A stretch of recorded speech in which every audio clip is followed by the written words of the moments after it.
বিসমিল্লাহ রহমান রাহিম। ক্বালা সুবহানাহু ওয়া তাআলা ইস্তাগফির লাহুম আও লা তাস্তাগফির লাহুম ইন তাস্তাগফির লাহুম ৭০ মাররা।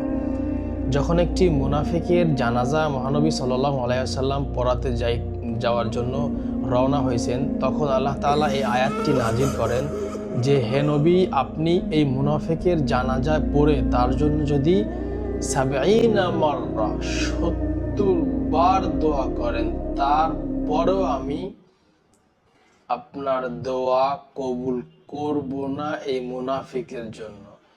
বর্তমান যারা জনগণের সাথে মুনাফিকি করতেছে, ইলেকশনের আগে, নির্বাচনের আগে যে কথাগুলো জনগণকে ওয়াদা করেছে, সেই ওয়াদাগুলো পালন করা তো দূরের কথা, এখন জনগণের বিপক্ষে তারা কথা বলতেছে।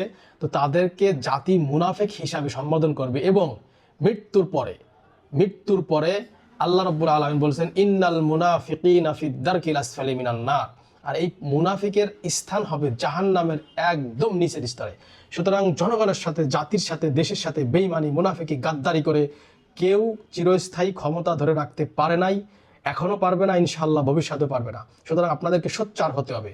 ভবিষ্যৎ নির্ধারণের জন্য আপনার মূল্যবান ভোট সেই ব্যক্তিকে দিতে হবে যে ব্যক্তি জনগণের পক্ষে কথা বলে এবং জনগণের সাথেই থাকবে। আশা করি আমার কথাগুলো বুঝতে পেরেছেন।